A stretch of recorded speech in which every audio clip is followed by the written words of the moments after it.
কালি স্পোকসপাৰসন UDF আপুনি কি ধৰণে গোটেই আপোনাৰ দৃষ্টিভংগী কি ধৰণে বড়োলেণ্ডৰ এই শেহতীয়া ৰাজনীতিক আপুনি বিশ্লেষণ কৰে বিশেষকৈ অনাবড়োসকলক বা মই যদি সুধো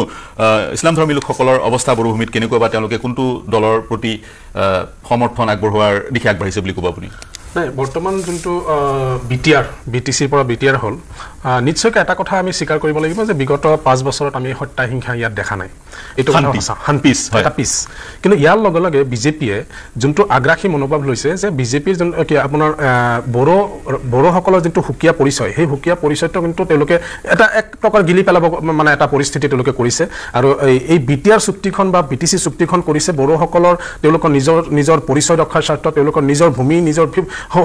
সম্পূৰ্ণ সমস্যাখিনি দাঙি ধৰাৰ কাৰণে তেওঁলোকৰ ডেভেলপমেণ্টৰ কাৰণে কিন্তু তাত বিজেপিৰ যোনটো আগ্ৰাসী ৰূপ সেইটো আচলতে ভাল নহয় আৰু বিগত 5 বছৰত সেইটো চাগে ইপিপিএল চৰকাৰে প্ৰমোদ বড়ো ডাঙৰীয়া সেই কথাটো বুজি পালে এই কথাটো আৰু ভিচিডিচিৰ ক্ষেত্ৰত চাওক এইটো কথা যে ভিচিডিচি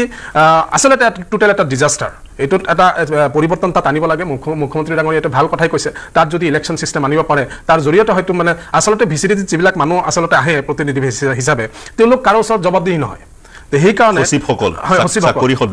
চাকৰি হয় এই আপোনাৰ এই নমিনেটেড তেওঁলোকক কৰা হয় দলৰ পৰা যিজন এনচিএলএ হয় তেওঁ বাছি দিয়ে যদি ইলেক্টেড মেম্বাৰ হ'লে তেওঁ এটা দায়বদ্ধতা থাকে গতিকে সেই বস্তুটো এটা ইলেকশ্যন প্ৰক্ৰিয়াৰ মাজেৰে যদি লৈ আহে তাত ট্ৰেন্সপাৰেন্সি আহিব নিশ্চয়কৈ আৰু বিটিচিত চাওক আমাৰ ইছলাম ধৰ্মী মানুহ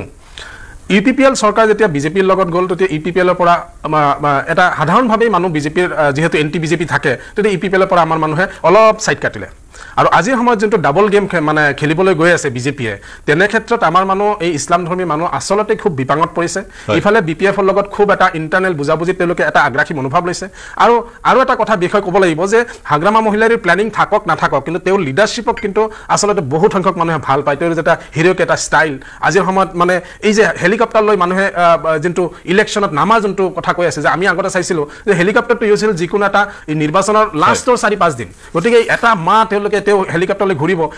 এই পইচাটো ক'ৰ পৰা আহিব আমি নাজানো যে এই কেলেংকাৰী যোৱা 17 বছৰে কৰা কেলেংকাৰী পইচা ক'ত লুকাই থৈছিলে তেওঁ ক'ৰ পৰা ওলাই এই হেলিকপ্টাৰ চলাই আছে তো এই কথাটো কিন্তু ৰাইজে আচলতে বিচাৰ বিবেচনাৰ মাজত আনা দৰকাৰ হিৰ'ইক ষ্টাইল নহয় আমি আমাৰ কমিউনিটিৰ কাৰণে তেওঁলোক কি আমাৰ প্ৰতিশ্ৰুতি দিব পাৰে কোনটো দলে আমি নিশ্চয়কৈ এটা বিজেপি বিৰোধী এটা শক্তি বিচাৰো ইয়াৰ মূলত কাৰণ হৈছে যে বড়ো ভাইসকলে তেওঁলোকৰ নিজৰ যোনটো পৰিচয় সুকীয়া পৰিচয় তেওঁলোকে যাতে আপুনি এটা কথা ষষ্ঠ অনুসূচিত অন্তৰ্ভুক্ত বড়োলেণ্ড দুখনকৈ চুক্তি চাবলৈ গ'লে তাৰ আগতে এখন চুক্তি স্বাক্ষৰ হৈছিল আপুনি বিজেপিয়ে সেই ষষ্ঠ অনুসূচিত অন্তৰ্ভুক্ত বড়ো ভাইসকলৰ বা অনাবড়ো লোকসকলৰ অধিকাৰ কেনেকৈ গ্ৰাস কৰিলে কাৰণ অলৰেডি সাংবিধানিক এক সুৰক্ষা কবচ তেওঁলোকৰ আছেই কেনেকৈ হ্ৰাস কৰিছে বুলি ক'ব বিচাৰিছে এইটো চাওক মই কৈছোঁ যে এই বিটিআৰ যোনটো চুক্তি কৰি আহিলে বিটিআৰ চুক্তি কৰাৰ পিছত বিটিচি কাউন্সিলৰ শক্তি বঢ়োৱাৰহে কথা আছিলে কিন্তু দেখা গ'ল যে বিজেপিৰ লগত অহাৰ সময়তে তাত কিন্তু ডিচি কিন্তু প্ৰমোট কৰি দিলে এমচিএলএ বিলাকৰ পাৱাৰ বিভিন্ন ক্ষেত্ৰত মানে কম কৰি দিলে এটা ইলেক্টেড মেম্বাৰৰ গতিকে মই ভাবোঁ যে এইটো এটা পলিচিৰ জৰিয়তে সময়ে আপোনাৰ সেইদিনা ভূমি দখলৰ ক্ষেত্ৰত বড়ো ভূমি দখল কৰিবলৈ বিজেপি চৰকাৰে কৈছিলে গতিকে সুৰক্ষিত থকা বুলি মই অনুভৱ নকৰোঁ আৰু এই বিষয়টো প্ৰমোদ বড়ো ডাঙৰীয়া নিশ্চয়কৈ বুজি আজিৰ সময়ত বিপাঙত নিশ্চয়কৈ তেওঁ পৰিছে বুলি মই অনুভৱ কৰোঁ প্ৰমোদ বড়ো বিপাঙত পৰিছে বুলি আপুনি অনুভৱ কৰে কিন্তু এটা অতি তাৎপৰ্যপূৰ্ণ মন্তব্য কৰিছে বড়োলেণ্ডৰ ইছলাম ধৰ্মী লোকসকল বিপাঙত পৰিছে কাৰণ বিপাঙত এই কাৰণে পৰিছে কাৰণ এক ধাৰণাৰ সৃষ্টি হৈছে যিটো দলেই ইউপিপিএলে হওক বা বিপিএফে হওক যিটো দলেই চৰকাৰ গঠন কৰে সেই দলটোৱে বিজেপিৰ সমৰ্থনতেই চৰকাৰ গঠন কৰিব লাগিব যি কি নহওক মই প্ৰতিক্ৰিয়া ল'ম কিন্তু এই মুহূৰ্তত আহিব বিচাৰিছোঁ ৰত্নেশ্বৰ বসুমতাৰীৰ ওচৰলৈ যোৱা প্ৰায় 25টা বছৰ আমি দেখিলোঁ প্ৰায় 17টা বছৰ আমি দেখিলোঁ 17-20 বছৰ হাগ্ৰামা মহিলাৰ তাৰপিছত প্ৰমোদ বড়ো দুজনেই নেতা গতিকে প্ৰমোদ বড়ো ইতিমধ্যে হেলিকপ্টাৰেৰে নিজৰ যি সেই প্ৰচাৰ অভিযান আৰম্ভ কৰিছে এটা হিৰ'ইক ষ্টাইল আছে তেওঁৰ আৰু ইতিমধ্যে ইউডিএফৰ প্ৰতিনিধিগৰাকী অকপতে স্বীকাৰ কৰিছে তেওঁক ৰাইজে ভাল পায় আৰু প্ৰমোদ বড়ো এপছৰ পৰা অহা গতিকে তেওঁ এগৰাকী জনপ্ৰিয় ব্যক্তি তেনেস্থলত আপুনি মূল্যায়ন কি ধৰণে কৰে দুইজনক মই এজন লেখক হিচাপে মই বিপিএফৰ যি মুৰব্বী আমাৰ মাননীয় হাগ্ৰামা মহিলাৰীক আৰু ইউপিপিএলৰ মুৰব্বী ভাতৃসদৃশ প্ৰমোদ বড়ো দুয়োকো আমি বড়ো নেতৃত্ব দিয়া বুলি বা বড়োসকলৰ মানে অস্তিত্ব ৰক্ষা বা ৰাজনৈতিকে হওক অৰ্থনৈতিকে হওক বা ভাষা সাহিত্য সংস্কৃতিয়ে হওক তেওঁলোকে আমাক ৰক্ষা কৰিব নিৰাপত্তা দিব আমাৰ বিটিচিৰ যিটো 6 শিডিউল তাৰ জৰিয়তে কিন্তু এতিয়া তেওঁলোকৰ মাজত এই ক্ষমতাৰ অৰিয়াঅৰিৰ কাৰণে মই দেখিছোঁ তেওঁলোকে একেলগে লগ লাগিব পৰা নাই সচেতন ব্যক্তি হিচাপে দুইজন একেলগ হোৱাটো আপুনি বিচাৰিছিল নেকি হয় মই বহু বছৰৰ পৰা লিখি আহিছিলোঁ যে আমাৰ বড়ো নেতৃবৃন্দই অৰ্থাৎ আমাৰ মহিলাৰী বা উৰ্খাওগৰা ব্ৰহ্মই হওক বা ৰবিৰাম ব্ৰহ্মই হওক তেওঁলোকে একগোট হৈ আমাৰ বড়ো জাতি আমি যি অৰ্থত বড়োসকলে হাজাৰ হাজাৰ বড়ো শ্বহীদ হৈছিল মৃত্যু বৰণ কৰিছিল বা জংগী আন্দোলন কৰিছিল তাৰ ফল বা আমাৰ বডোফা উপেন্দ্ৰ ব্ৰহ্মই যি অৰ্থত বড়ো জাতিক এটা শক্তিশালী জাতি হিচাপে গঠন কৰাৰ কাৰণে তেওঁ যি সংগ্ৰাম কৰিছিল সেই সংগ্ৰাম আজি যেন বাস্তৱত পৰিণত নহ'ব এনেকুৱা যেন লাগিছে এইকাৰণে যে আমাৰ বড়ো নেতৃবৃন্দই UPPLৰে হওক বা BPF হওক তেওঁলোকে ৰাজনীতিৰ ক্ষেত্ৰত মানে আমি জানো যে শত্ৰু মিত্ৰ নাই কিন্তু এই বড়ো নেতৃবৃন্দই সদায় শত্ৰু বা মিত্ৰ তেওঁলোকে পৰিগণিত কৰি আছে আপোনালোকে জানে ভাৰতৰ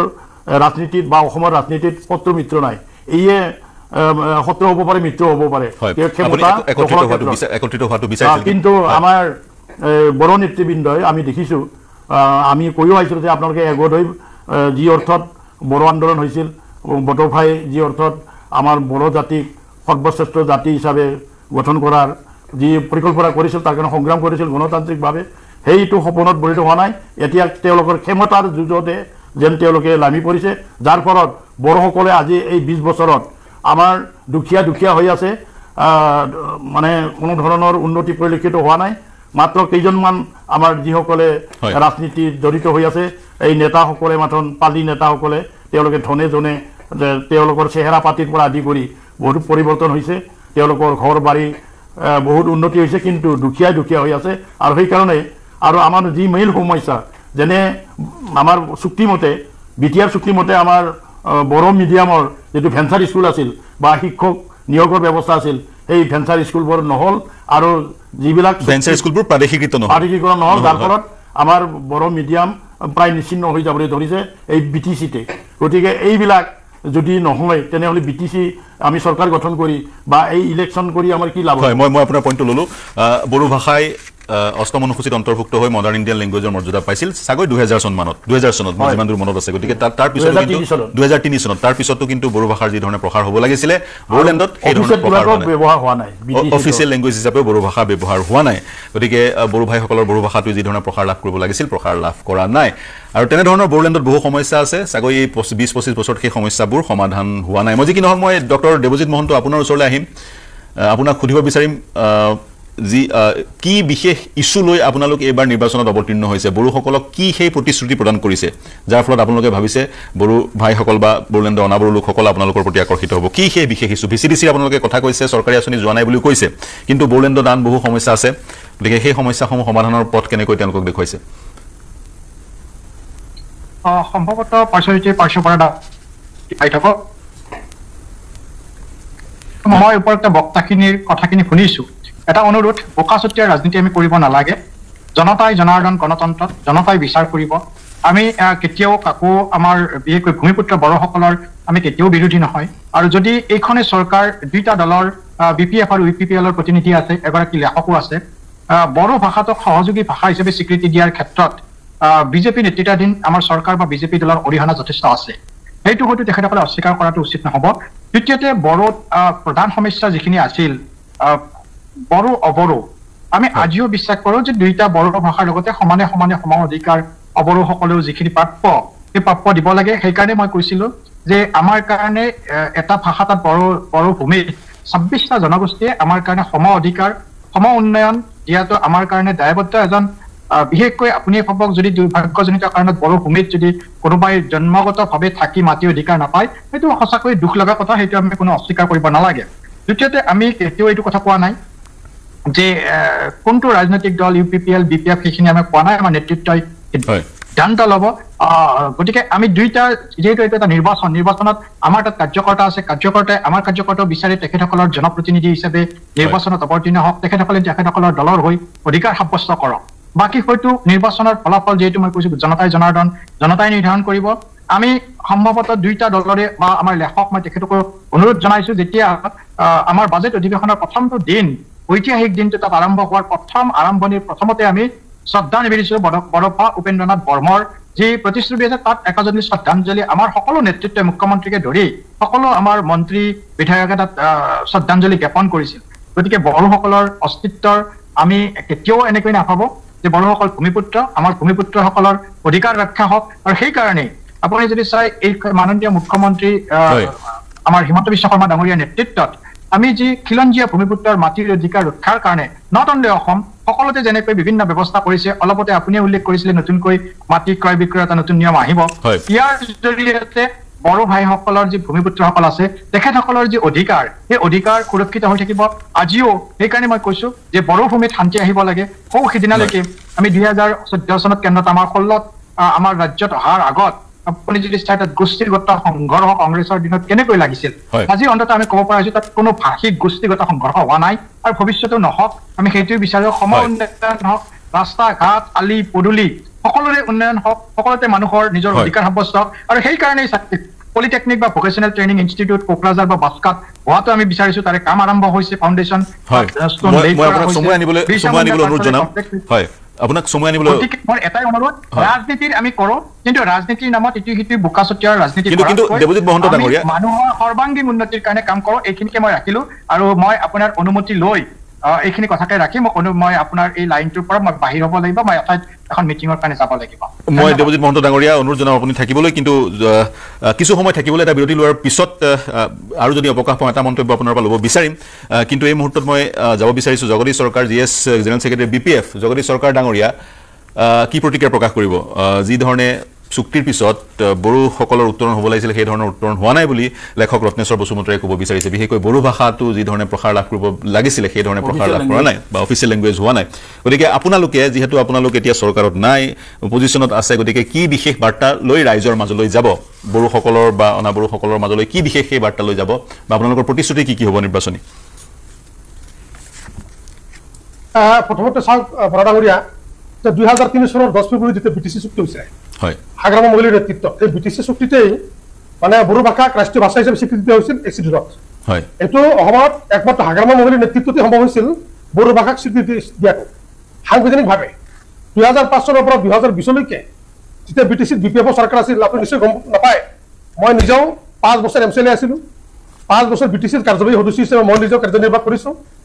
হাগ্ৰামা মহিলাৰ নেতৃত্বত বড়ো জনগোষ্ঠীৰ সামগ্ৰিক উন্নয়নৰ ক্ষেত্ৰত হাগ্ৰামা মহিলাৰ যথেষ্ট অৰিহণা আছে আজি BTC অঞ্চলত কোকৰাঝাৰ ইউনিভাৰ্চিটি আমাৰ বিনেশ্বৰ ব্ৰহ্ম যিটো ইঞ্জিনিয়াৰিং কলেজ CIT আপোনাৰ বিভিন্ন বিভাগৰ যিবিলাক কাৰ্যালয় বিভিন্ন 39টা বিভাগৰ যিবিলাক কাৰ্যালয় BTC অঞ্চলত স্থাপন কৰাৰ পৰা আদি কৰি আজি BTC অঞ্চলত যিখিনি কাম হৈছিলে কিন্তু যোৱা 2020 চনত পৰিৱৰ্তনৰ নাম লৈ যিটো নতুন চৰকাৰ আহিল UPPL নেতৃত্বত যিটো নতুন চৰকাৰ আহিল এই চৰকাৰখনে আপুনি এটা বস্তু দেখাক ইয়াতে UPPL প্ৰতিনিধি আছে BJPৰ প্ৰতিনিধি আছে মই অকল UPPL নকওঁ ইয়াতে UPPL চৰকাৰ তাত 5জনকৈ কাৰ্যবাহী সদস্য BJPৰ আছে তাত BJPৰ ডেপুটি স্পিকাৰ আছে তেওঁলোকৰ যৌথ চৰকাৰখনে 5টা বছৰত পৰিৱৰ্তনৰ নামত BTC অঞ্চলত কি কাম কৰিছে তেওঁলোকৰ নেতৃত্বত থকা চৰকাৰখনৰ BCDC চেয়াৰমেনে 500 টকীয়া বান্ডিলৰ ওপৰত শুই থাকিল তেওঁলোকে নিখিল বড়ো ছাত্ৰ সন্থাৰ সভাপতি আছিল বৰ্তমানৰ চিফজনে অথচ বড়ো জাতিৰ আকাংক্ষা এই পৰিৱৰ্তনৰ নাম লৈ যে চৰকাৰ গঠন কৰিলে তেওঁ কোনটো সমস্যা সমাধান কৰিলে আজি আমাৰ ৰত্নেশ্বৰ বসুমতাৰী ডাঙৰীয়াই যিটো কথা উত্থাপন কৰিছে যে UPPL আৰু BPFক একত্ৰিতকৰণ কৰাৰ যিটো কথাখিনি কৈছে মই জগদীশ চৰকাৰে BPFৰ ছেক্ৰেটাৰী প্ৰথম প্ৰতিক্ৰিয়া প্ৰকাশ কৰিছিল নিখিল বড়ো ছাত্ৰ সন্থাই যিটো আপিল কৰিছিল যে আমাৰ পৰা এটাই আমি প্ৰতিক্ৰিয়া প্ৰকাশ কৰিছিলোঁ যে BPFৰ কোনো আপত্তি নাই যদি নিখিল বড়ো ছাত্ৰ সন্থাৰ নেতৃত্বত UPPL আৰু BPFক যদি একত্ৰিত কৰিব পাৰি আমি চেষ্টাও কৰিছোঁ আমাৰ প্ৰতিনিধিসকলে কেইবালানি আলোচনাতো বহিছে আৰু ইতিপূৰ্বে হাগ্ৰামা মহিলাৰীয়ে অপেনলি বিভিন্ন মিডিয়াত প্ৰকাশ কৰিছে যে UPPL আৰু BPFৰ এলায়েন্স হোৱাৰ ক্ষেত্ৰত আমাৰ কোনো আপত্তি নাই চিধাচিধিকে গভৰ্ণমেণ্টৰ পৰা ওলাই আহক BPF 20টাত খেলিব UPPL 20টাত খেলক কিন্তু এইটো UPPL কিয় সহজে মানি নললে আজি বড়ো ৰাইজৰ আকাংক্ষাৰ কথা আমাৰ ৰত্নেশ্বৰ বসুমতাৰী ডাঙৰীয়াই যিখিনি কথা কৈছে এইটো UPPL নেতৃত্বই দায়িত্ব সহকাৰে ল'ব লাগিছিল মই প্ৰতিক্ৰিয়া লওঁ বিজেপিৰ নেতৃত্বটো হয় বিজেপিৰ নেতৃত্বকো আপুনি সমানে জগৰীয়া কৰিছে মই UPPLৰ জেনেৰেল ছেক্ৰেটাৰীক ইয়াৰ প্ৰতিক্ৰিয়া প্ৰকাশ কৰিবলৈ অনুৰোধ জনাম কি প্ৰতিক্ৰিয়া প্ৰকাশ কৰিব অভিযোগ উত্থাপন হৈছে BPFে হাগ্ৰামা মহিলাৰে বিচাৰিছিলে BPF আৰু UPPL একত্ৰিত হোৱাটো কিন্তু আপোনালোকে হ'বলৈ নিদিলে গতিকে কি ক'ব বিচাৰিব উইলছন হাজদা আমাৰ মাজত বড়ো জনগোষ্ঠীৰ পৰা এজন অভিভাৱক স্বৰূপ আজিৰ এইখন টকশ্বত তেখেতে ইয়াত উপস্থিত আছে তেখেতে প্ৰমাণ কৰিব যে সঁচাকেই আমাৰ বড়ো নেতৃবৰ্গসকল বুদ্ধিজীৱী মহল সাহিত্য সভা এপছু নেতৃবৰ্গসকল বিভিন্ন দল সংগঠন মিলি তেখেতসকলে যিটো প্ৰয়াস চলাইছিল যে আমাৰ UPPL দল আৰু BPF দল একত্ৰিতভাৱে একেলগত আমাৰ এখন BTC নিৰ্বাচনত উত্তীৰ্ণ হ'ব লাগে বুলি বা কণ্টেষ্ট কৰিব লাগে বুলি কিন্তু কথাটো হ'ল যে বিভিন্ন যিখিনি ৰেছপন্স তেখেতসকলে বিচাৰিছিল আমাৰ UPPL দল ফালৰ পৰা আৰু BPF দলৰ ফালৰ পৰা আপোনালোকে তেখেতসকলকে সুধিব পাৰিব যে কোনে ৰেছপন্সটো নিদিলে মোৰ বৰ হাস্যকৰ বিষয় যে আমাৰ জগদীশ চৰকাৰ ডাঙৰীয়াই তেখেতে চাগে তথ্যটো ভালকে গম নাপায় যে আমাৰ প্ৰমোদ বড়ো ডাঙৰীয়াৰ পৰা স্পষ্টভাৱে যিখিনি ৰেছপন্স দিব লাগে সেই আমাৰ বুদ্ধিজীৱী মহলসকলক বা সেই আমাৰ যিটো ফৰাম তেখেতসকলে মঞ্চ বনাইছিলে একত্ৰীকৰণৰ কাৰণে তেখেতসকলক কি ধৰণে ৰেছপন্স দিছে আৰু BPF ফালৰ পৰা হাগ্ৰামা মহিলাৰী ডাঙৰীয়াই কি ধৰণৰ ৰেছপন্স দিছে মই স্পষ্ট কৰি দিব খুজিছো যে ৰেছপন্সটো আমাৰ UPPL দল ফালৰ পৰা নহয় BPF দল ফালৰ পৰাহে অহা নাই আৰু সেইখিনিত আমাৰ মাজত যিহেতু জ্যেষ্ঠ এজন ব্যক্তি আমাৰ বড়ো জনগোষ্ঠীৰ পৰা তেখেতে ইয়াত উপস্থিত আছে তেখেতকে আপুনি সুধিব পাৰিব আৰু এইটো তেখেতে জল পট স্পষ্ট কৰি দিব পাৰিব যে ৰেছপন্স কোন ফালৰ পৰা অহা নাই প্ৰথম কথা দ্বিতীয় কথাটো হ'ল এতিয়া আমাৰ প্ৰমোদ বড়ো ডাঙৰীয়াৰ নেতৃত্বত এইখন যিটো চৰকাৰ চলি আছে তেখেতসকলে পৰিৱৰ্তন চৰকাৰ বুলি কৈ আছে তো এতিয়া যে আগত 2020 চনৰ আগত এতিয়া যে জংগলত সদায় যে অস্ত্ৰধাৰী সংগঠন আছিল এইটো কোনবাই না বুলি ক'ব পাৰিব নেকি এতিয়াতো 2020 চনৰ পিছত আমাৰ চৰকাৰ অহাৰ পিছত UPPL দলৰ নেতৃত্বত চৰকাৰ অহাৰ পিছত এতিয়াতো অস্ত্ৰধাৰী সংগঠন জংগলত আৰু নাই এতিয়া 2020 চনৰ আগত BPFৰ চৰকাৰ চলি আছিল সেই সময়ত কিমান জাতিগত সংঘাত হৈছে এতিয়া 2020 চনৰ পিছত কোনবা জাতিগত সংঘাত হৈছে নেকি প্ৰশ্ন সুধিব খুজিছো মই তাৰ পিছত 2020 চনৰ আগত ইয়াত যে কিডনেপিং হৈ আছিল এক্সটৰ্শন হৈ আছিল সকলো জাতি জনগোষ্ঠীয়ে ভয়ে ভয়ে বসবাস কৰিছিল এতিয়া 2020 চনৰ পিছত আপোনালোকে হুদক ৰাইজক যে তেখেতসকলে আৰু ভয়ে ভয়ে থাকিব লগা হোৱা নাই ইয়াত কিডনেপিং এক্সটৰ্শন অলমোষ্ট নাই এই 3-4 মাহৰ আগত আমি গুছাইগাঁৱত এটা মানে এক্সটৰ্শন তেনেকা মানি ডিমাণ্ডৰ কথা শুনিছিলো কিন্তু সেই 2 পৰা 3 ঘণ্টাৰ ভিতৰত এৰেষ্ট হৈ গ'ল তো আমাৰ চৰকাৰ এতিয়া এক্টিভ হৈ আছে আমাৰ চৰকাৰৰ এটাই দায়িত্ব আছিল যে আমাৰ জনগণক কি ধৰণে আমি শান্তিৰ পৰিৱেশ দিব পাৰিম হেতু দিবলৈ আমি 100% সক্ষম হৈছো কিন্তু তেখেতসকলে 17 বছৰ কিয় এখন পৰিৱেশ আনিব নোৱাৰিলে তো এইখিনি কথা জল স্পষ্টভাৱে মানে স্পষ্ট হ'ব লাগে যদি চৰকাৰ দৰকাৰ পৰে এখনৰ ৰিপ্লাই সংক্ষেপত সন্মান কৰিছে আমাৰ দলে এই UPPL দলৰ নেতৃত্বত প্ৰমোদ জাতি জনগোষ্ঠীৰ ভিজন ডকুমেণ্ট উলিয়াইছে তেতিয়া হেপে প্ৰমাণিত কৰিছে যে প্ৰত্যেকখন জাতি জনগোষ্ঠী আমাৰ দলে সন্মান কৰিছে আমাৰ উলচন হাজদা ডাঙৰীয়া এজনে কওক মই আহিম জগদীশ চৰকাৰ মই আহিম আপোনাৰ ওচৰলৈ কেইটা জাতি জনগোষ্ঠী ইয়াত বসবাস কৰে প্ৰমোদ বড়ো ডাঙৰীয়াই সকলো জাতি জনগোষ্ঠীৰ প্ৰতি যে সন্মান আছে এইটোৱে প্ৰমাণ যে 26টা জনগোষ্ঠী সকলোৱে কৈ আছে 26টা জনগোষ্ঠী কেতিয়া ওলাইছে এই টাৰ্মটো এই অংকটো তো এতিয়াহে ওলাইছে যে 26খন জাতি জনগোষ্ঠী ইয়াত বসবাস কৰো আৰু মই সময় আনক উলচন হাজদা সময় আনক আপোনাৰ পইণ্টটো ললো মই উলচন হাজদা আপোনাৰ পইণ্টটো ললো সংক্ষেপত প্ৰতিক্ৰিয়া বিচাৰি মই ষ্টুডিঅ'লৈ আহিব লাগিব যি গোষ্ঠীগত সংঘৰ্ষ হৈছিল সেই সংঘৰ্ষ কিন্তু হাগ্ৰামা মহিলাৰী নেতৃত্বত থাকোঁতেই হৈছিলে তাৰ সমান্তৰালকৈ এতিয়া দাবী কৰিছে UPPL 2020 পৰা একে সম্পূৰ্ণৰূপে বড়োভূমি শান্ত কওক চৰকাৰ এটা কথা চাব যিসকলে আজি শান্ত বুলি তেওঁলোকে দাবী কৰিছে সেই সময়ত হাগ্ৰামা মহিলাৰ নেতৃত্ব চৰকাৰ থকা অৱস্থাত যেতিয়া গোষ্ঠী সংঘৰ্ষবিলাক হৈছিল প্ৰিয়া বসুমতীৰ যে হত্যাকাণ্ড হৈছিল এই হত্যাকাণ্ডবিলাকত জড়িত কোন আছিল আজি প্ৰমোদ বড়োৰ নেতৃত্বত থকা চৰকাৰত কাৰ্যবাহী সদস্য ডেপুটি চিফ তেনেধৰণৰ পৰ্টফলিঅ থকা ব্যক্তিসকলেই সেই সময়ত নাম লয় তেওঁলোকে এই দলৰ অপকৰ্মবিলাক দিব লাগিছিল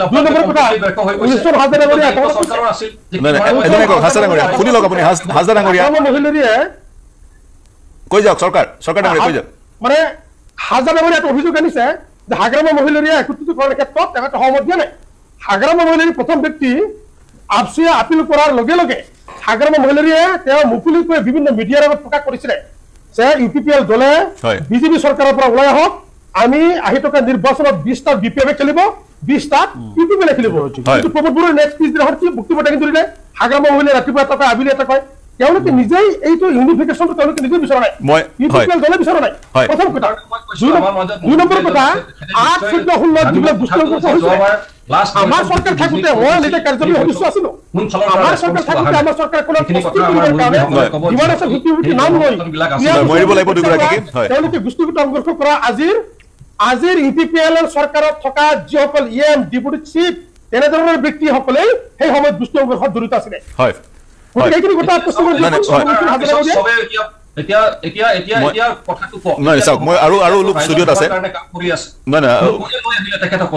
হাজদা ডাঙৰীয়া অনুৰোধ জনাইছো মই আহিম আপোনাৰ ওচৰলৈ আহিম আপুনি প্ৰতিক্ৰিয়া প্ৰকাশ কৰিব হয় মই আহিম দুগৰাকীকে অনুৰোধ জনাইছো কাৰণ আৰু ব্যক্তি অতিথি মই নিমন্ত্ৰণ কৰি আনিছিলো আজিৰ এই অনুষ্ঠানত প্ৰিয়া বসুমতাৰীৰ বিষয়টো শিৰোনাম কিছুদিন আগতে দখল কৰিছিলে বাতৰি কাকত বা টেলিভিছনত প্ৰিয়া বসুমতাৰীৰ সন্দৰ্ভৰ বাতৰি প্ৰকাশ পাইছিলে বিতৰ্কৰ সূত্ৰপাত হৈছিল যি কি নহওক মই AODF-ৰ ওচৰলৈ আহিব বিচাৰিছোঁ গতিকে এক ধৰণৰ দেখা পোৱা গৈছে নিৰ্বাচনী পৰিৱেশ বড়োলেণ্ডত আৰু এক ধৰণৰ ছেমিফাইনেল হিচাপে পৰিগণিত হৈছে বড়োলেণ্ডৰ ফলাফলে বিধানসভাৰ নিৰ্বাচনৰ দিক নিৰ্ণয় কৰিব বুলি বিভিন্নজনে ক'ব খোজে 2020 আৰু 2026 আৰু বিধানসভা নিৰ্বাচনৰ এবছৰৰ পূৰ্বে বড়োলেণ্ডত এই ভোটযুদ্ধখন আজি 20-25 বছৰ ধৰি হৈ আছে গতিকে তেনে ক্ষেত্ৰত আপুনি ক'লেই ইছলাম ধৰ্মী লোকসকল বিপাঙত পৰিছে কিন্তু এজে হ'ল যদি অনাবড়ো লোকসকলৰ কথা ক'বলৈ যোৱা যায় তেওঁলোক বড়োলেণ্ডত কিদৰে আছে মানে তেওঁলোক উপকৃত হৈছে বা কি ক'ব বিচাৰিব অনাবড়ো লোকৰ আচলতে 17 বছৰৰ হাগ্ৰামা মহিলাৰ শাসন তাৰপিছত 5 বছৰৰ আপোনাৰ EPPL চৰকাৰৰ শাসনত আমি অনাবড়ো যদি কওঁ অনাবড়ো ৱৰ্ডটো যিহেতু মানে ব্যৱহাৰ কৰিব নোখোজো তথাপিও ক'ব লাগিব যে এই যে অনাবড়ো অবড়ো বুলি ক'লে অবড়ো কোনো এটা দলেই তেওঁলোকৰ এই প্ৰতিনিধিত্ব মানে কৰাৰ কাৰণে সুযোগ নিদিলে যোৱা EPPL 5 বছৰত চাইছোঁ যে বিভিন্ন জনগোষ্ঠীৰ পৰা যেনেকৈ আপোনাৰ প্ৰতিনিধি দিব লাগে নমিনেটেড MCLA তেওঁলোকে কোনো ধৰণৰ প্ৰক্ষেপ নকৰিলে 17 বছৰ শাসনকালত তেতিয়া এটা আনঅৰ্গেনাইজ মানে BTC হয়তো চলিছিলে নাজানো যে সেই 17 বছৰৰ সময়খিনিতো এই বাকী থকা কমিউনিটি ডেভেলপমেণ্টৰ কাৰণে কোনো ধৰণৰ ৱেল প্লান এটা কোনো ধৰণৰ মানে প্ৰপ'জেল তেওঁলোকৰ কোনো চৰকাৰে লোৱা নাছিল বিজেপি যিগৰাকী প্ৰতিনিধিয়ে মাটিৰ বেচা কিনাৰ কথাটো কৈছে যিসকল বহু লোকে বড়োলেণ্ডত বহু বছৰ ধৰি তৃতীয় 3-4টা প্ৰজন্মত থকাৰ পিছতো মাটিৰ ৰেজিষ্ট্ৰেশ্যন বা কিনা বেচাৰ ক্ষেত্ৰত কিছু অসুবিধাৰ সন্মুখীন হয় সেইটো কি ইছলাম ধৰ্মী লোকসকলৰ সন্মুখীন হয় নেকি এইটো আমাৰ আছে প্ৰব্লেমটো আমাৰ মাটিৰ সমস্যাটো আছে চাওক ট্ৰাইবেল বেল্ট এটা বেলেগ এটা হেৰি আছে তাৰপিছত বাকী থকা যিবিলাক মানে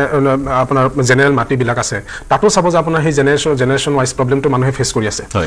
নামৰ ক্ষেত্ৰত জেনেৰেশ্যন নাম মাটি কিনা বেচাৰ ক্ষেত্ৰত বিভিন্ন ধৰণৰ সমস্যাৰ সন্মুখীন হৈ আছে আৰু 17 বছৰ শাসনকালত কিন্তু BPF চৰকাৰে এই মাটিৰ সমস্যাটো এটা মূল সমস্যা এই মাটিৰ সমস্যাত কোনো পধ্যে হাত দিয়া নাই EPPL চৰকাৰে কিন্তু তাৰ পৰা আমাক মানে বঞ্চিত কৰিছে আৰু এটা কথা এটা নেৰেটিভ সদায় চলি থাকে যে মানে 17 বছৰৰ শাসনকালত যদি BPF-ৰ সময়ত যদি EPPL চৰকাৰে যদি EPPL-ৰ আজিৰ সময়ৰ যিবিলাক মানে প্ৰতিনিধি তেওঁলোকে যদি অত্যাচাৰ তেওঁলোকে যদি মানে তেনেকুৱা ধৰণৰ প্ৰব্লেম ক্ৰিয়েট কৰিছিলে তেতিয়াহ'লে আমাৰ হাগ্ৰামা মহিলাৰ ডাঙৰীয়াৰ মানে কেপেবিলিটিৰ ওপৰত কুৱেশ্যনটো আহে যে তেওঁ যদি চিফ হয় তেওঁ আকৌ আনৰেষ্ট হ'ব নেকি বড়োলেণ্ড আকৌ আনৰেষ্ট হ'ব নেকি আকৌ কোনোবা এটা গ্ৰুপে এনেকুৱা ধৰণৰ পৰিৱেশ সৃষ্টি কৰাৰ মানে সুযোগ পাব নেকি যিটো যোৱা 5 বছৰত যোনটো শান্তি আমি চাইছোঁ এই শান্তিটো আমাৰ মাজত থাকিব লাগে আৰু এটা কথা যে আমাৰ ইছলাম ধৰ্মী আৰু অনাবড়ো হিচাপে আমি দুটা দলক আমি এই কুৱেশ্যনটো কৰিব খোজোঁ যে আমাৰ কাৰণে এই মুছলমান হওক অসমীয়া হওক তাৰপিছত বঙালী সম্প্ৰদায় হওক এওঁলোকৰ কাৰণে তেওঁলোকৰ দলীয়ভাৱে কি প্ৰজেক্ট ৰাখিছে কি উন্নয়নৰ ক্ষেত্ৰত কি ৰাখিছে আমাৰ ছিকিউৰিটিৰ ক্ষেত্ৰত কি ৰাখিছে আমাৰ মাটিৰ সমস্যা সমাধানৰ ক্ষেত্ৰত তেওঁলোকৰ মানে কেনেকুৱা ধৰণৰ মানে একদম ক্লিয়াৰ কি ভিজন আছে আমাক যদি জনায় আমাৰ ভোটাৰ ৰাইজন্তটো তেওঁলোকৰ উপকৃত হ'ব মই এটা বিৰতি ল'ব লাগিব বিৰতিৰ পিছত বেছি সময় নাথাকিব হয় মই আহিম চৰকাৰ ডাঙৰীয়া মই আপোনাৰ ওচৰলৈ আহিম বিৰতি এটা ল'ব লাগিব 7 মিনিটৰ বিৰতি আপোনালোকক অনুৰোধ জনাম আমাৰ সৈতে সংযুক্ত হৈ থাকিব বিৰতিৰ পিছত চাগৈ এবাৰ সকলৰ ওচৰলৈ আহিব বিচাৰিম AODF-এ এক প্ৰশ্ন কৰিছে সেয়া হৈছে বড়োলেণ্ডৰ অবড়োসকলৰ কাৰণে আপোনালোকে কি প্ৰতিশ্ৰুতি দিছে মাটিৰ বেচা কিনাৰ সমস্যাটো আছে তাৰ বাদে আন সমস্যাবোৰ আছে সেই সমস্যাবোৰক সমাধান আপোনালোকে কেনেকৈ কৰিম বুলি কৈছে ই এক প্ৰশ্ন সেই প্ৰশ্নৰো আঁত ধৰি আমি আলোচনা আগবঢ়াই লৈ যাম কিন্তু এই মুহূৰ্তত ল'ব লাগিব এটা বাণিজ্যিক বিৰতি স্বাগতম জনাইছোঁ আমাৰ হাতত বেছি সময় নাই মই পোনে ৰত্নেশ্বৰ বসুমতাৰী আপোনাৰ ওচৰলৈ যাম ভূমিৰ বিষয়টোৱে চৰ্চা লাভ কৰিছে চৰ্চাৰ কেন্দ্ৰবিন্দু হৈ পৰিছে BTCৰ নিৰ্বাচনত ভূমিৰ সমস্যাটো যিটো সমস্যাৰ সমাধান বড়োলেণ্ডবাসীয়ে বিচাৰি আছে সেই সমস্যাটো প্ৰকৃততে কি আপোনাৰ পৰা জানিব বিচাৰিম 2-2.5 মিনিটৰ ভিতৰত আমাৰ বিজেপি চৰকাৰেও কৈ আহিছে যে জাতি মাটি ভেটি ৰক্ষাৰ কাৰণে তেওঁলোকে আমাৰ অসমত তেওঁলোকে শাসন পাইছে আমাৰ অসমীয়া ৰাইজে বা অসমৰ জনসাধাৰণে তেওঁলোকক মানে চৰকাৰ গঠন কৰিবলৈ সুযোগ দিছে আৰু ঠিক তেনেকৈ এতিয়া BTC-টো আমাৰ BPF হওক বা UPPL হওক বা তেওঁলোকে BJP লগ লাগি চৰকাৰ শাসন কৰিছে এতিয়া আমাৰ এই যে মাটি আমাক দিব লাগে সকলোৱে মাটি পাব লাগে কিন্তু 1 নম্বৰত বড়ো মানুহ পাব লাগে কি কাৰণ বড়োসকলে সংগ্ৰাম কৰিছিল আৰু বড়োসকলে 6 শিডিউলত যাতে তেওঁলোকৰ মাটি বাৰী ভাষা সাহিত্য সংস্কৃতি ৰাজনৈতিক আত্মনিয়ন্ত্ৰণ অধিকাৰটো তেওঁলোকে বজাই থাকে সেইটো কাৰণে তেওঁলোকে সংগ্ৰাম কৰিছিল আৰু সেইটো পাইছে স্বায়ত্ব শাসন সেই হিচাপে তাত মাটি বাৰী বড়োসকলে পাব লাগিব আৰু তাৰ চুক্তিমতে তাতে 2003 চনৰ আগতে যিসকল আছে তেওঁলোকেও মাটি বাৰী পাব তাত নোপোৱাৰ কথা কোনেও কোৱা নাই আৰু এতিয়া মাথন চৰকাৰে অসম চৰকাৰে বা BTC চৰকাৰে বা BTR চৰকাৰে তেওঁলোকে কোনে ভূমি পোৱা নাই মাটি পট্টা পোৱা নাই বা তেওঁলোক মাটি দিব লাগে এইবিলাক বিগত প্ৰায় 20 বছৰত কৰা হোৱা নাই গতিকে এতিয়া এইটো এটা সিস্টেমৰ মাজেদি ক'ব লাগে আৰু মাটিহীনক মাটি দিব লাগে আৰু যদি BTC বাকী নহয় তেতিয়া সেই মানুহ কেতিয়াও তাত মাটি পাব নোৱাৰে যেনেকৈ আজি এই মাটিৰ সমস্যাটো কেৱল BTCতে নহয় গোটেই অসমতে আজি মানে মাটিৰ সমস্যাটো আছে যেনে আমি গুৱাহাটীত আছোঁ গুৱাহাটীত আজি আমি আমাৰ মাটি পট্টা নাই আমি মাটি পট্টাৰ কাৰণে বৰ্তমানৰ চৰকাৰক মুখ্যমন্ত্ৰী ডাঙৰীয়াক আমি মানে অনুৰোধ কৰি আছোঁ যে আমাৰ মাটি পট্টা দিব লাগে গুৱাহাটীবাসী যিসকল আমি খিলঞ্জীয়া মানুহ আৰু সেই ক্ষেত্ৰত বসুন্ধৰা 1 গ'ল 2 গ'ল এই 3 দিছে 3 দিম বুলি কৈছে কিন্তু এতিয়ালৈকে হোৱা নাই গতিকে মানে মই এটা কথা এইটো ক'ব খুজিছোঁ যে BTCত আমাৰ অনাবৰসকলে মানে মাটিৰ সমস্যাত ভুগি আছে তেওঁলোকে মাটি পোৱা নাই কিন্তু মই জনাত বড়োসকলেও তাতে মাটি পোৱা নাই মাটি পট্টা বহুতৰে নাই আৰু অৰণ্য অঞ্চলত বাস কৰা তেওঁলোকে 2006 এই ভূমি নীতিমতে ফৰেষ্ট এক্ট মতে তেওঁলোকে 5 বছৰ আগত থকা হিচাপে তেওঁলোকে তাত ভূমিৰ অধিকাৰ পাব লাগে বা অন্যান্য সা সুবিধা পাব লাগে এইখিনিও অসম চৰকাৰে এতিয়াও দিব পৰা নাই গতিকে এনে ক্ষেত্ৰত মানে এইটো গোটেই অসমৰে সমস্যা কেৱল এইটো BTCৰ সমস্যা নহয় তাৰ কাৰণে BTC চৰকাৰক বা BTC কৰ্তৃপক্ষক গালি গালাজ কৰি থাকিলে নহ'ব আমি অসম চৰকাৰ আৰু BTC চৰকাৰ লগ লাগি কেনেকৈ আমাৰ খিলঞ্জীয়া বা আমাৰ অসমবাসী BTC বাসীয়ে সকলোৱে মাটি পায় সেইটো সুনিশ্চিত কৰিব লাগে ৰতেশ্বৰ বসুমতাৰী ডাঙৰীয়া মই আপোনাক ৰখাইছোঁ মাটিৰ সমস্যাত ডাঙৰ সমস্যা ৰাজনৈতিক ব্যক্তি দুগৰাকী আছে UPPL আৰু BPFৰ মই আৰম্ভ কৰিছোঁ শেষৰটো মন্তব্য বিশেষকৈ মাটিক লৈ আপোনালোকক সুধিব বিচাৰিম শেহতীয়াকৈ বিজেপিৰ সভাপতিগৰাকীয়ে মাটিৰ সন্দৰ্ভত এক মন্তব্য কৰি বিতৰ্কৰ সূত্ৰপাত কৰিছিল দিলীপ শইকীয়াই গতিকে মই আৰম্ভ কৰিছোঁ জগদীশ চৰকাৰ আপোনাৰ পৰা সংক্ষেপত মাটিক লৈ আপোনালোকৰ কি ভিজন কেনেকৈ মাটিৰ সমস্যাটো সমাধান কৰিব চাওক মাটিৰ সমস্যাৰ ক্ষেত্ৰত আমাৰ স্থিতিটো স্পষ্ট আমি 2003 10 ফেব্ৰুৱাৰী যিটো BTC চুক্তি এই BTC চুক্তিৰ আধাৰত 2003 চনৰ পূৰ্বে যিসকল মানুহে BTC অঞ্চলত বসবাস কৰে তেওঁলোকে BTC স্থায়ী নাগৰিক তেওঁলোকে BTC বাসিন্দা আমি BPF দলে চৰকাৰ গঠন কৰিলে BTC চৰকাৰ গঠন কৰাৰ প্ৰথম কেবিনেটতেই BTC অঞ্চলত বসবাস কৰা বড়ো জনগোষ্ঠীৰ লগতে অন্যান্য যিমান জাতি জনগোষ্ঠীৰ মানুহ আছে আমি তেওঁলোকে যোনে য'ত যেনেকৈ বসবাস কৰে তেওঁলোকক তেনেকৈ মাটিৰ পাট্টা দিয়া হ'ব বুলি আমাৰ প্ৰথম কমিটমেণ্ট BPF দলৰ প্ৰথম কমিটমেণ্ট ঠিক তেনেধৰণৰ আমাৰ কিছু এবাৰ ইছ্যু আমি ইতিমধ্যে ষ্টাৰত সাব্যস্ত কৰিছোঁ আমি 2 দিনৰ ভিতৰতে ইতিমধ্যে আমাৰ ষ্টাৰ প্ৰকাশ পাব আমি ভূমিৰ ক্ষেত্ৰত স্পষ্ট নীতি BPF দলে 2003 পূৰ্বে যিসকল ব্যক্তিয়ে BTC অঞ্চলত বসবাস কৰিছে তেওঁলোকে মাটিৰ পাট্টা দিয়াৰ ক্ষেত্ৰত মই ললো আপোনাৰ পইণ্টটো মই প্ৰতিক্ৰিয়া লৈ লওঁ হয় আপুনি ডাঙৰ কথা এটা ক'লে এক ধৰণৰ ব্ৰেকিং নিউজ যে চৰকাৰ যদিহে গঠন কৰে প্ৰথম কেবিনেটতে 2003 পূৰ্বৰ BTC বাসীক মাটিৰ পট্টা প্ৰদান কৰিব এতিয়া উইলছন হাজদা যোৱা 5 বছৰত এই সমস্যা মাটিৰ সমস্যাটো কিয় সমাধান নহ'ল বা অনাগত সময়ত যদি চৰকাৰ গঠন কৰে সমস্যা সমাধানৰ কি নীতি গ্ৰহণ কৰিব বৰ হাস্যকৰ বিষয় যে যি দলে 2003 চনৰ পৰা 2019 চনলৈকে প্ৰায় 17 বছৰ চৰকাৰত থাকি সেই দলৰ নেতৃবৰ্গই এতিয়া কৈ আছে আমি চৰকাৰত আহিলে মাটিৰ সমস্যা সমাধান কৰিম আপোনালোকে 17 বছৰটো কি কৰিলে বাৰু সেইখিনি কথা অকমান স্পষ্ট কৰিলে বহুত ভাল পালোহেঁতেন আমাৰ ফালৰ পৰা স্পষ্ট নীতি 2003 চনৰ আগৰ পৰা যিবিলাক ইয়াত বসবাস কৰে সকলোৱে বনাফাইড নাগৰিক হয় আমাৰ বিটিআৰবাসী ৰাইজ হয় তেখেতসকলক প্ৰত্যেকজন পৰিয়ালক আমি মাটিৰ পট্টা প্ৰদান কৰিব লাগে আৰু অকল মৌখিকভাৱে বুলি নহয় আমাৰ চৰকাৰ অহাৰ পিছত এই 4-5 বছৰৰ ভিতৰত প্ৰথম বছৰটো আমাৰ COVID-19 লকডাউন যেনেকৈ চলিল তথাপিও আমি 3-4 বছৰত যিটো কাম কৰাৰ কাৰণে সুযোগ পালো প্ৰায় 2,70,000 পৰিয়ালতকৈ অধিক পৰিয়ালক মাটিৰ সমস্যা সমাধান কৰি দিছো BPFক অপেন প্ৰশ্ন সুধিব খুজিছো যে আপোনালোকে 17 বছৰত কেইটা পৰিয়াল মাটিৰ সমস্যা সমাধান কৰিলে আমাৰ চৰকাৰ অহাৰ পিছত বিভিন্ন জাতি জনগোষ্ঠীক লৈ 2 লক্ষ মানে 70,000তকৈ অধিক মানে পৰিয়ালৰ মাটিৰ সমস্যা সমাধান কৰা হৈছে আৰু ইয়াত বিশেষকৈ আমাৰ AIUDFৰ যিজন আমাৰ মানে আজিৰ মানে হেৰি আছে আমাৰ আলহী আছে তেখেতক মই ক'ব খুজিছো যে এনেকুৱা বঞ্চিতভাৱে অনুভৱ নকৰিব কাৰণ আমাৰ গোটেই বিটিআৰত এতিয়া যিমানখিনি ধৰ্মীয় অনুষ্ঠান আছে বিশেষকৈ আমাৰ মুছলিম জনগোষ্ঠীৰ ইছলাম ধৰ্মাৱলম্বী লোকৰ বহুত কেইটা ঈদগাহ কবৰস্থান বহুত কেইটা মছজিদে আমাৰ এই চৰকাৰ থকাৰ সময়ত লেণ্ড পাট্টা পাইছে আৰু অলমষ্ট 15,000তকৈও অধিক মানে মুছলমান জনগোষ্ঠীৰ মাটিৰ সমস্যাখিনি সমাধান কৰা হৈছে পুৰা তথ্য আছে মোৰ সময় কম আছে ঠিক আছে বৰ আচৰিতজনক কথা যে BPF দলে কৈ আছে এতিয়াহে জিকিলে এতিয়াহে ইহঁতে মাটিৰ সমস্যা সমাধান কৰিব হয় মাটিৰ সমস্যাটো ডাঙৰ সমস্যা BPF দলৰ এক প্ৰতিক্ৰিয়া প্ৰকাশ কৰিব বিচাৰিছে কিন্তু মোৰ সময় নাই 2020 চনত নিৰ্বাচনী প্ৰতিশ্ৰুতিত 15 দিনৰ ভিতৰতে মাটিৰ পাট্টা দিম বুলি কৈছিল হয় নিৰ্বাচনী প্ৰতিশ্ৰুতি হয় মই এৰিব লাগিব মোৰ সময় কম অনাগত সময় আইন BTC এছেম্বলিত আমি বনাইছিলো আৰু ষ্টেট গভৰ্ণমেণ্টৰ কেবিনেটত আছে হয় মই সময় নাই যদি চৰকাৰ ডাঙৰীয়া সময় সমাপ্ত হৈছে মাটিৰ বিষয়টো আৰু আলোচনা কৰাৰ অৱকাশ আছে কিন্তু আজি সময়ৰ অভাৱৰ কাৰণে মই আলোচনা কৰিব নোৱাৰিলো ফৰহাদ আলী আপোনাৰ ওচৰলৈ যাব নোৱাৰিলো কিন্তু মাটিৰ বিষয়টো আপুনি উত্থাপন কৰিলে আগ ধৰি পেলাই মই আলোচনাত আগবঢ়াই লৈ গ'লো মোৰ অলপমান ক'ব লগা সময় নাই অনাগত সময়ত আলোচনা আগবঢ়াই লৈ যাম আপোনাক নিমন্ত্ৰণ জনাই আপুনি কথাখিনি ক'ব কিন্তু গুৰুত্বপূৰ্ণ এটা কথা কৈছে আপোনাক উদ্দেশ্যি UPPLৰ প্ৰতিনিধিগৰাকীয়ে যে ইছলাম ধৰ্মী লোকসকলৰ ধৰ্মস্থানসমূহক ৰেগুলাৰাইজ কৰা হৈছে তেওঁ তাৰ তথ্যও দিছে যি কি নহওক সময় নাই ধন্যবাদ দিছো দুটা যিকেইটা জাগাত আপুনি মানে সমস্যা সমাধান কৰিছে এইখিনি ভাল কথা কিন্তু আমাৰ মূলত সমস্যা যে আমাৰ প্ৰত্যেকটো নাগৰিকৰ এই সমস্যাটো হৈ আছে যে আপোনালোকৰ কাৰ চৰকাৰ আহিলে কি কৰিব আমাৰ ৰাইজৰ কাৰণে স্পীয়াৰ কৰা দৰকাৰ আৰু অন্তত বিজেপি হিমন্ত বিশ্ব শৰ্মা ডাঙৰীয়াই ওদালগুৰি এটা মিটিঙত কৈছিল যে আমাৰ বিটিআৰত গোটেই কেইটাক আমি প্ৰথম শ্ৰেণীৰ নাগৰিক হিচাপে ৰাখিম বনাম তেওঁৰ পিছত কথাটো কি উদ্দেশ্য সেকেন্ড ক্লাছ সিটিজেন আছে নেকি হয় মই